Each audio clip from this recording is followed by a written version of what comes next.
What are some of the psychological best practices you use to gain an advantage? When a group of people laugh, each person instinctively looks at the person they feel the most sympathy for. So if you want to know who a particular person wants to bang, pay attention to who they look at when they are laughing with the crowd. If you have asked someone a question but have not answered it only partially, just wait. If you are quiet and keep looking at that person, chances are they will continue to talk. My boss does this all the time. I once apologized to him for being late and it was harsh. IA, sorry I'm late. There's an accident on the road. Quiet. There's a terrible traffic jam. Quiet. I also overslept. Quiet. I'm gonna stay late at work today to work off. Boss, look how I cracked you up. If you are genuinely happy and excited to see other people, they will react the same way when they meet you. It's unlikely to happen the first time, but the second time for sure. When you hear your alarm clock ringing, immediately stand up, clench your fists, and shout, "Yes, changed." Yes, I always do this, and I suggest you do it too. Hang a mirror behind you so that it hangs directly in front of the client.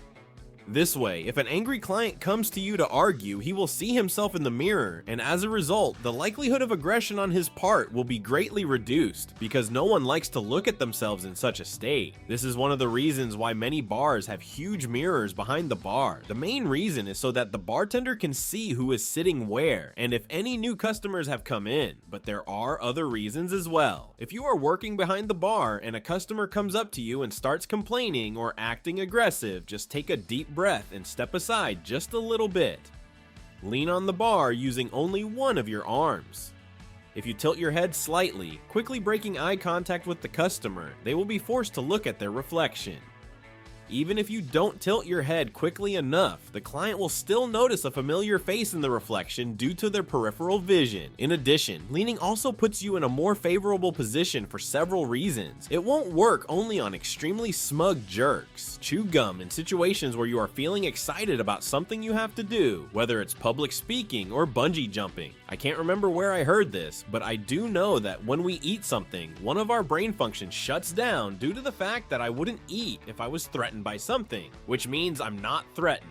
I've calmed myself down a few times with this method. Pay attention to people's footsteps. If you walk up to two people talking to each other and they only turn towards you with their torsos while their feet remain stationary, it means they don't really want you to participate in their conversation. Similarly, if you are talking to a coworker and you think they are listening intently to you with their torso pointing in your direction, but their toes are not pointing at you, this means that your coworker wants to end this conversation as soon as possible. You should check out Carol Kinsey Goman's book on analyzing people's behavior at work. People are more likely to agree to do your assignment if you ask them to do something easier at first. When you meet someone, try to pay attention to the color of that person's eyes while remembering to smile at them. As a result, you will hold their gaze for a second or two longer, and your new acquaintance will reciprocate. Seconds longer, and your new acquaintance will reciprocate. Seconds longer, and your new acquaintance will reciprocate. The physical symptoms of stress, rapid breathing, rapid heartbeat, and so on are the same as the physical symptoms of manifestations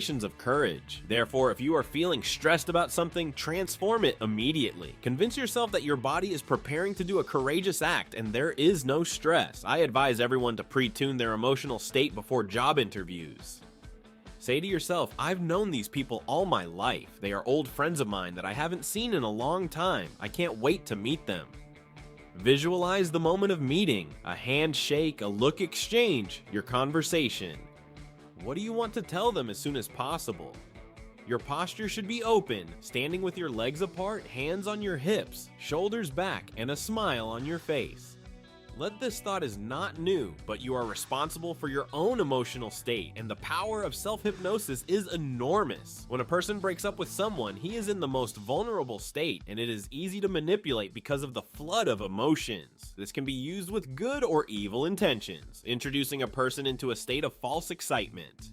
When you ask someone out on a first date, take them somewhere unusual to get their heart beating faster. For example, a roller coaster or a horror movie. This will increase the level of adrenaline in the blood. This will make the person think that it is because of his heart beating faster, like a roller coaster or a horror movie. This will increase the level of adrenaline in the blood. Because of this, the person will think it's because they enjoy being with you, not because it actually increased their heart rate. In sales, although I suppose this can be used in other areas as well, once you've said everything you're supposed to say, don't say anything else. My boss at a past job trained me. sometimes just giving me advice. I was working at a fitness center at the time, selling passes. He told me that once I told everything about the product itself and its prices, whoever talked first would lose. It seems like a pretty simple life hack, but it actually works wonders. There were often very long, awkward pauses while the customer tried to come up with some reason not to buy the item, but they usually agreed. I'm thrilled with this method. Also, many people like to talk about themselves, so ask them lots of questions about themselves. Be honest at all times, and if you have to lie, you will be easily believed. I've heard of something similar. It's easier with liars because you know they can't be trusted. It's harder with people who are honest because you can never guess when they're lying.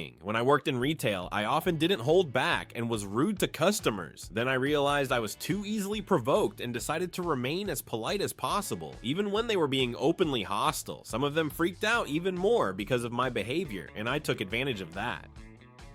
If you come to a meeting and suspect that someone is going to speak out against you, just sit next to them. People often hope that the crowd will provide protection, but if you sit right next to that person, the issue becomes too personal. Because of this, he may backtrack on his original intentions or at least speak up more gently. Source: I worked in a snake's nest for many years. I remember the last time this topic was brought up here, someone posted that if you ask someone for a small favor, they will start to think that the fact that they helped you means they like you. So much for cognitive dissonance. After all, would they think that the fact that they helped you means that they like you? So much cognitive dissonance. After all, would they help you if there was no liking? Your emotions and thoughts can only be controlled by yourself. Try changing some of your primary reactions. Tell yourself that you are happy about this or that you are excited. Eventually, your brain will start to believe it. This works the same way with negative emotions. This is why you should never try to diagnose yourself. If you think you're depressed or that you're worried about something, you'll end up worrying even more and you'll definitely get depressed. If you start utilizing this life-altering behavioral trick, you won't notice any result at first, but after a few months, your character will change for the better. It seems to be one of the best tricks I've been taught. If your hand is warm when you shake another person's hand, you automatically become more sympathetic to them. Stand up straight, stop slouching, take your hands out of your pockets, and lift your chin high. It sounds like a cliche, but you'll actually feel better and more confident. This doesn't always apply, but try to dress better for serious events, including job interviews. If you look good, you will also feel good, and if you feel good about yourself, you are bound to succeed. During negotiations, always start at the extremes. That is, start with the maximum result you are aiming for. This way, you and the other party can enter the negotiation and will have leverage. Avoid saying the phrases "I think" and "I believe" unless absolutely necessary. These phrases are not credible and will definitely not do you any good. When playing cards with someone, mumble something to yourself under your breath that is the exact opposite of what you want. For example, if you want your opponent to discard cards, mutter "Please don't discard, please don't discard." Almost always, players fall for this trick. If you feel anxious, clean your house or apartment. You will feel happier and more useful than before. Scientifically speaking, these are psychological techniques for the very young, but in real life, they're very useful. All these techniques have helped me a lot in my work and life. If you smile as wide as you can, you will automatically feel happier. Call center employees. Always smile. Your smile will transfer to the person you're on the phone with, and far fewer people will act like assholes towards you. When in the presence of your acquaintances, try to say their names more often. People love to hear their name said. This will build trust between you and you will make friends easily. Let's say your friend introduced you to an acquaintance named Peter. After 5 minutes, Peter decides to leave. Don't say "see you later." Say "see you later, Peter." Make a habit of never using parasitic words like "well," "like," "sort of," kind of, etc. Instead, it's better to pause briefly to gather your thoughts before you say something. But don't think for too long. When you use parasitic words, your interlocutor will realize that you are thinking about what you want to say. If you get rid of them, those moments of thinking about your words become less noticeable and you seem more confident as a result. I work with mentally retarded children and find it necessary to talk about their strengths, only indirectly touching on more confident. After all, this way you will have time to think carefully about what you want to say. Also, focus on how you propose to fix the situation rather than the problems themselves. Johnny can't even string words together in a sentence. He just turns his head when he hears his name but avoids eye contact. He can't sit still for more than a minute and you have to constantly pull him back. If it doesn't work, try again. Johnny knows all the words, and our next goal is to strengthen his communication skills by learning to say 2-word phrases. He responds to his name by turning his head, and we will work on getting him to start making eye contact with whoever he is talking to. Johnny is able to stay in his chair for longer than a minute if you remind him to do so. Which of these options would you rather hear when it comes to your toddler? This method is applicable to any career field. Use it by carefully avoiding the negative. It works ironclad. This has been written about before, but I'll remind you, if you want to stare at someone without any embarrassment, run a glance at this person and then wait until he tries to catch your eye. When he fails to accomplish this, his eyes will run over all the objects around him. This usually lasts for a second, and for a while he won't even look in your direction. This way, you will get the opportunity to stare at someone for at least 45 seconds. In any situation, remember to breathe unless you are underwater. If you want someone to do something for you, present it as a suggestion, not a demand. When Teddy Roosevelt was vying for the presidency, his headquarters printed 3 million flyers with a picture of a bear cub and the text of his policy speech.